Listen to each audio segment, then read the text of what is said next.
ഹരേ കൃഷ്ണ. ഇനി നമുക്ക് അഞ്ചാമത്തെ ശ്ലോകമാണ് നോക്കുവാനുള്ളത്. തതോ ഭവതുപാസകോ ജഡിതി മൃത്യുപാശാദിവ പ്രമുച്യ തരസൈവ സാ സമധിരൂഢരൂപാന്തരാ അധസ്ഥലമജഗ്മുഷി വികസദഷ്ടബാഹുസ്ഫുരൻ മഹായുധമഹോ ഗതാ കില വിഹായ സാദിദ്യുതേ. സർവത്ര ദേവീ നാമ സങ്കീർത്തനം. ശ്രീ മഹാദേവ്യൈ നമഃ. ഇനി ഈ ശ്ലോകത്തിൽ കംസന പെൺകുഞ്ഞിനെ എടുത്തുകൊണ്ടുപോയി ദേവകീ ദേവിയുടെ കൈകളിൽ നിന്നും. ഇനി എന്താണ് അവിടെ നടന്നത് എന്നാണ് പറയുന്നത്. തതഹ എന്ന് പറഞ്ഞാൽ അപ്പോൾ അതിനുശേഷം, അങ്ങനെ എടുത്തുകൊണ്ട് പോയതിന് ശേഷം ഭവതുപാസക, ഭഗവാനെ അവിടുത്തെ ഉപാസകന്മാർ, അതായത് അവിടുത്തെ ഭക്തന്മാർ, ജഡിതി വളരെ പെട്ടെന്ന് തന്നെ, മൃത്യുപാശാദിവ, മൃത്യുപാശാത് ഇവ, ഇങ്ങനെ രണ്ട് വാക്കുകൾ ചേരുന്നതാണ് മൃത്യുപാശാദിവ. മൃത്യുപാശാത്, പാശം കയറ്, മൃത്യു മരണം, മരണമാകുന്ന കയറിൽ നിന്നും, ഇവ എന്ന് പറഞ്ഞാൽ എപ്രകാരമാണോ പ്രമുച്യ രക്ഷപ്പെടുന്നത്, വേർപെട്ടു പോകുന്നത്, അപ്രകാരം വേർപെട്ടുപോയി. പ്രമുച്യ തരസൈവ, തരസ ഇവാണ് തരസൈവ. തരസ എന്ന് പറഞ്ഞാൽ ഉടനെ തന്നെ. അങ്ങനെ ആ കംസൻ ആ പെൺകുഞ്ഞിനെ എടുത്ത് സാധാരണ രീതിയിൽ ദേവകീ ദേവിയുടെ കുഞ്ഞുങ്ങളെയൊക്കെ എന്താണോ അതുവരെയും താൻ ചെയ്തിരുന്നത്, അതേപോലെ എടുത്ത് കല്ലിലടിക്കാനായി ഉയർത്തി കല്ലിലേക്ക് ആഞ്ഞടിക്കാൻ തുടങ്ങവേ കംസന്റെ കൈകളിൽ നിന്നും ആ കുഞ്ഞ് വേർപെട്ടുപോയി.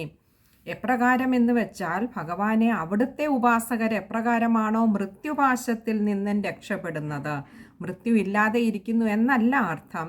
മൃത്യുവാകുന്ന ആ പാശം എന്ന് പറയുന്നത് ഭയത്തിൻ്റെ ഒരു പ്രതിരൂപമാണ്. മൃത്യു എന്ന് പറയുന്നത്, മൃത്യുപാശം എന്ന് പറയുന്നത് ഭയത്തോടെയാണ് നമ്മളൊക്കെ സാധാരണ നോക്കിക്കാണുന്നത്. ആ മൃത്യുഭയത്തിൽ നിന്നും എപ്രകാരമാണോ ഭഗവാനെ അവിടുത്തെ ഭക്തന്മാർ രക്ഷപ്പെടുന്നത്, വേർപെട്ടു പോകുന്ന, അവരിൽ നിന്നും ഭയം എപ്രകാരമാണോ ഇല്ലാതെയാകുന്നത്, അപ്രകാരം, അതായത് ഉടനെ തന്നെ അവിടുന്ന് ഭക്തി ഉണ്ടായാൽ മാത്രം മതി, ഈ ഭയമൊക്കെ ഇല്ലാണ്ടെയാവും. അതേപോലെ ഭഗവാനെ ഈ പെൺകുഞ്ഞിനെ എടുത്ത് കംസൻ അങ്ങോട്ട് കല്ലിലടിക്കാനായി ഉയർത്തിയതും കംസന്റെ കൈകളിൽ നിന്നും പെട്ടെന്ന് തന്നെ അത് വേർപെട്ടുപോയി. എന്നിട്ട് സാ ദീർഘം വന്നു കഴിഞ്ഞാൽ സ്ത്രീലിംഗമാണ്. സ എന്ന് മാത്രമാണെങ്കിൽ അത് പുല്ലിംഗ ശബ്ദമാണ്.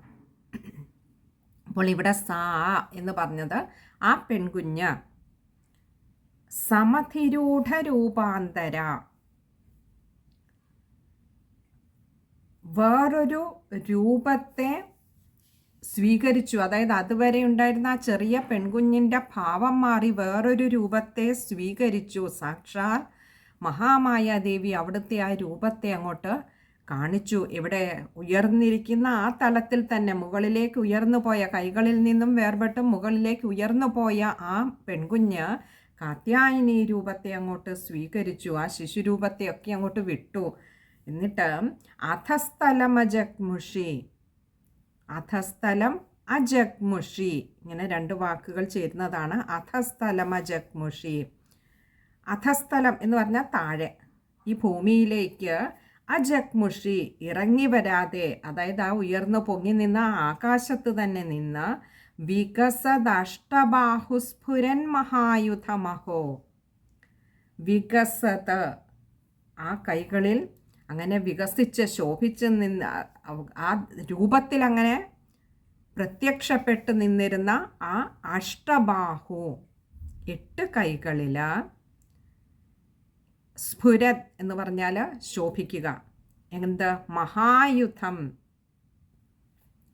ആ 8 കൈകളിലും ദിവ്യായുധങ്ങളൊക്കെ ധരിച്ചുകൊണ്ട് ദേവി അങ്ങനെ ശോഭിച്ചു. ദേവിയുടെ 8 കൈകളിൽ ശംഖം, ചക്രം, ഗദ, ശൂലം, വാള്, പരിച, വില്ല്, അമ്പ്, ഇങ്ങനെയാണ് 8 ആയുധങ്ങൾ വരുന്നത്. ഈ 8 ആയുധങ്ങൾ 8 കൈകളിൽ വന്ന് നിറഞ്ഞു എന്ന് പറഞ്ഞാൽ ഈ 8 കൈകളും ദേവിയുടെ ശരിയായ രൂപം, ആ കാത്യായനി രൂപം അങ്ങോട്ട് സ്വീകരിച്ചപ്പോൾ ബാഹുക്കളിലും 8 ആയുധങ്ങളും വന്ന് നിറഞ്ഞു. ഇങ്ങനെ ഒരു രൂപമാണ് ഇപ്പോൾ അങ്ങനെ ഭൂമിയിലല്ല, ആ എടുത്തുയർത്തി അവിടെ നിന്നും കൈവിട്ട് മുകളിലേക്ക് പോയ ആ ദേവീ രൂപം, ആ പെൺകുഞ്ഞ് മാറി ഇപ്പോൾ കാത്യായനി രൂപത്തെ കൈക്കൊണ്ടിപ്പോൾ കംസൻ കാണുന്നത് അങ്ങനെ ഒരു രൂപത്തെയാണ്.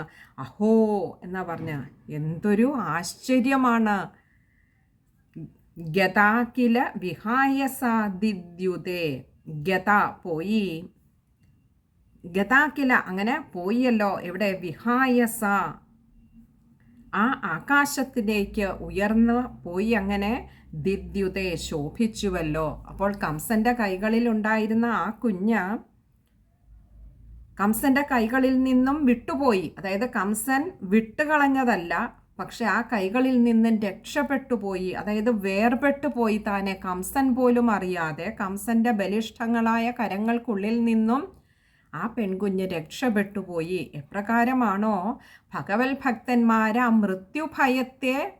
മൃത്യുഭയത്തിൻ്റെ ബലിഷ്ഠങ്ങളായ കരങ്ങളിൽ നിന്നും അവർ പോലും അറിയാതെ രക്ഷപ്പെട്ടു പോകുന്നത്, വേർപെട്ടു പോകുന്നത്, അതേപോലെ ഇവിടെ ഈ പെൺകുഞ്ഞും കംസൻ്റെ ആ ബലിഷ്ഠങ്ങളായ കരങ്ങളിൽ നിന്നും രക്ഷപ്പെട്ടു. പക്ഷെ അത് താഴേക്ക് വന്നില്ല. വിട്ടുപോയ, നമുക്ക് ഉയർത്തിപ്പിടിക്കുന്ന ഒന്നിനെ നമ്മുടെ ബന്ധനത്തിൽ നിന്ന്, ആ കൈകളുടെ ബന്ധനത്തിൽ നിന്നും അത് വേർപെട്ട് പോകുമ്പോൾ നേരെ ഭൂമിയിലേക്ക് വരണം. ഇത് പക്ഷെ ഭൂമിയിലേക്ക് വന്നില്ല, പകരം അങ്ങനെ ആ ആകാശത്തിൽ അങ്ങനെ പെൺകുഞ്ഞിൻ്റെ രൂപം മാറി കാത്യായനി രൂപം സ്വീകരിച്ച് അങ്ങനെ ശോഭിച്ചു.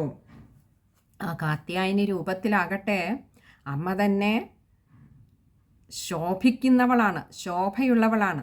ആ അമ്മയുടെ കൈകളിൽ 8 കൈകളിൽ 8 ആയുധങ്ങൾ വന്ന് അതിമനോഹരമായി ശോഭിച്ചു. അങ്ങനെ അതിസുന്ദരമായ മഹാമായ ദേവിയുടെ, കാത്യായനി ദേവിയുടെ രൂപം ആകാശത്തിൽ അങ്ങനെ വളരെ ഭംഗിയായി അത്യാശ്ചര്യകരമായി ശോഭിച്ചു.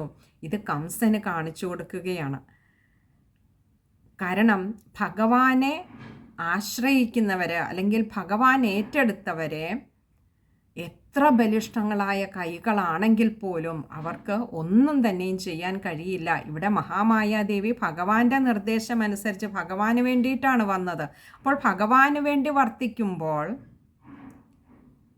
കംസൻ എത്ര ശക്തിയുള്ളവനാണെങ്കിലും കംസനൊന്നും തന്നെയും ചെയ്യാൻ കഴിയില്ല, കംസനാൽ ബന്ധിതരാകാൻ കഴിയില്ല എന്ന് കാണിച്ചു തരികയാണിവിടെ. ഭഗവാൻ ഏറ്റെടുക്കുന്നവരെ ഈ പ്രപഞ്ചത്തിലെ മറ്റൊരു ശക്തിക്കും ഒന്നും തന്നെ ചെയ്യുവാൻ കഴിയില്ല. ഭഗവാൻ അവരുടെ സംരക്ഷകനായി കൂടെയുണ്ടാവും. ഇവിടെ അമ്മ മഹാമായാദേവിയെ മറ്റാരും സംരക്ഷിക്കേണ്ടതില്ലല്ലോ.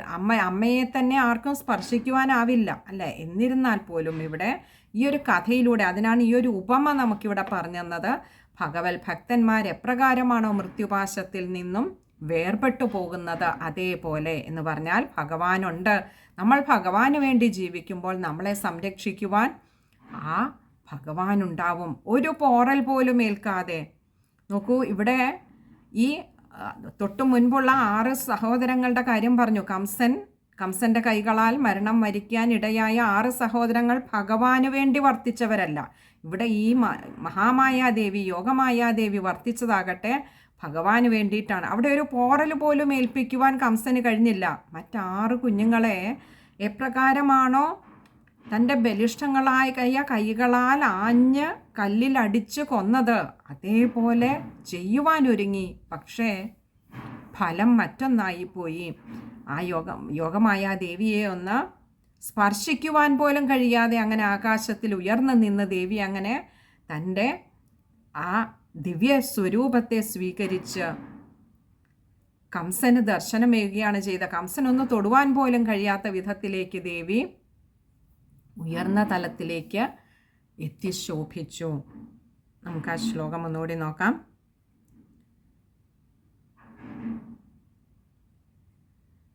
തതോ ഭവതുപാസകോ ജഡിതി മൃത്യുപാശാദിവ പ്രമുച്യ തരസൈവ സാ സമധിരൂഢരൂപാന്തരാ അധസ്ഥലമജഗ്മുഷി വികസദഷ്ടബാഹുസ്ഫുരന്മഹായുധമഹോ ഗത കില വിഹായ സാദിദ്യുതേ.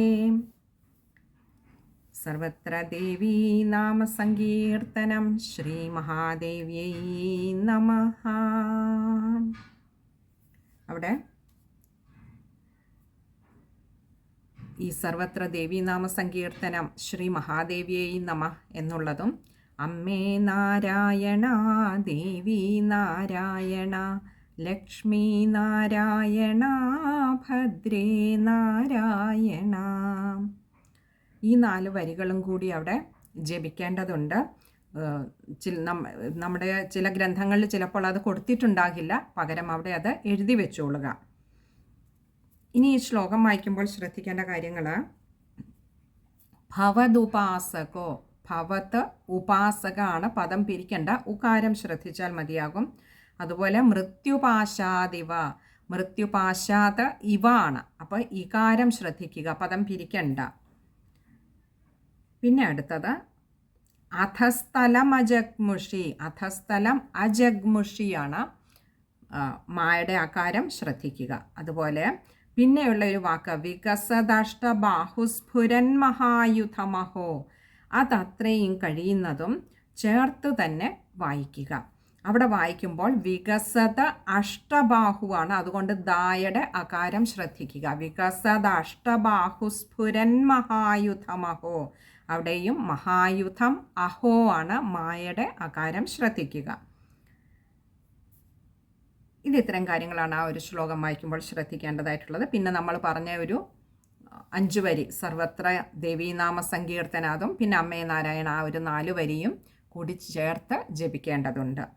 ഇത് ഇത്തരം കാര്യങ്ങളേ ഉള്ളൂ ആ ശ്ലോകത്തിൽ. ഇനി അടുത്തത് 6ാമത്തെ ശ്ലോകമാണ്. അത് നമുക്ക് അടുത്ത സത്സംഗത്തിൽ കാണാമെന്ന് കരുതുന്നു. ഹരേ കൃഷ്ണ.